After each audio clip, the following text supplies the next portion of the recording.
Hey guys, welcome for another episode of Sleep City Performance. Today we're working on a 1998 Lexus Gs300. I call it the most affordable supercar that you can ever have. In stock form, it is not. It is a dog, but with turbos added, it definitely becomes a supercar killer, but we'll get to that another episode later. I do have major plans for this. Stick around, you will see. Today what I was doing was the AC compressor, because one, it is hot as shit out here, and the other one had wind.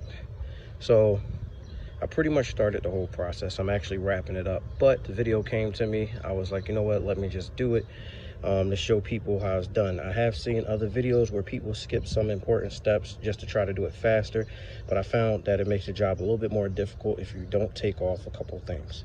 So first what I did was take off the air filter box and the air filter extender thing that goes over the radiator. I took that out to clear up space. One, because you do have to remove the cooling fan. So in order to do that, there are three 10mm bolts, one right here, and one down here to remove the air box. And you also have to disconnect the connector to the mass airflow. And there's a hose that goes at the bottom of it. You disconnect that too as well. Once you do that, you are able to remove the coolant fan. You do have to remove 6 10mm bolts, one right here, one right here, one right here. And there's also 3 at the bottom. You will see them. They're very easy to get to. I didn't have a splash shield, so some of you that have splash shields, you have extra bolts to remove, but mine was open. So after I moved the coolant fan, what I did was take off the belt. The belt, there's a 14mm socket that fits over here. You use it to release the tension, remove the belt. Then the next step I did was remove the power steering pump. So removing the power steering pump is 1, 2, and those are 14mm bolts. You can spin the pulley for your socket to fit in there. And then also there was a 17mm banjo bolt that I did actually move back over here. It's right here. You have to remove that. And it also has a clip that comes off of it.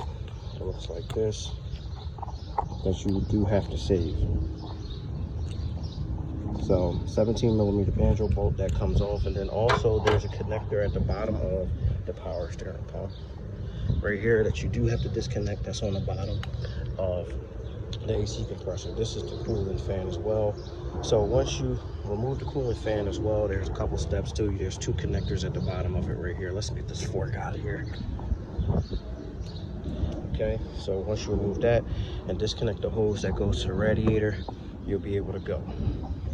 So after removing that, you do have to remove, there are a couple brackets that you have to remove.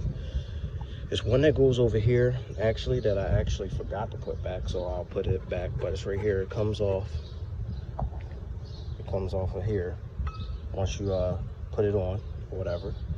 And then so pretty much it's 14mm bolts. They come off.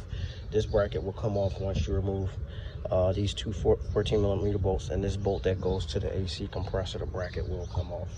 But once you remove the power steering pump, there's this bolt that you have to remove. This is a 14mm. Toyota made it kind of easy with the sizes. You don't have to keep switching sizes. All the bolts that you have to remove after removing the coolant fan are 14mm and 2 10s.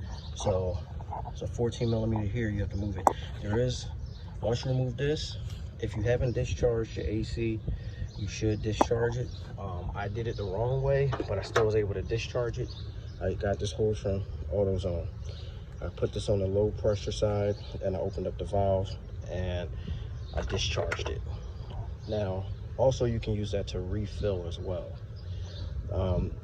So once I discharged it, I disconnected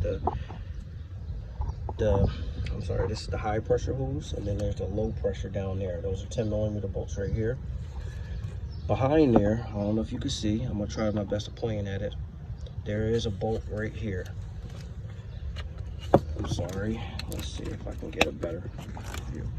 This bolt, wherever you see my finger, this one, that's a 14mm bolt that's hidden, that's connected to the AC compressor. So this is one that's 14mm. This is a 14mm. That one, and there's one at the bottom as well. Now also there's one in the back under here under the AC compressor on this side, that is a 14 millimeter, and you have to disconnect that, as well as a connector. Once you get that out, the AC will pop out. You can replace it. It's a pretty simple process. It's really not hard to do. If you do it the correct way, I mean, you can get this job done in less than an hour, and you know, be on your way to refilling the AC back up and redoing it. If you do have any other questions, just hit me up. Subscribe to the channel, please. I do actually, like I said, I have some parts coming for the car, and we're going to actually turbo it, and I would like to document the process on it. I know Jay-Z's has been done and over again, but it's always good just to see one from the start or just see a new one. So I do have some plans with this one, actually make it really fast. So again, if you like it, if you like the channel, if you like the information, subscribe, and I'll go from there. Thanks guys, have a nice day.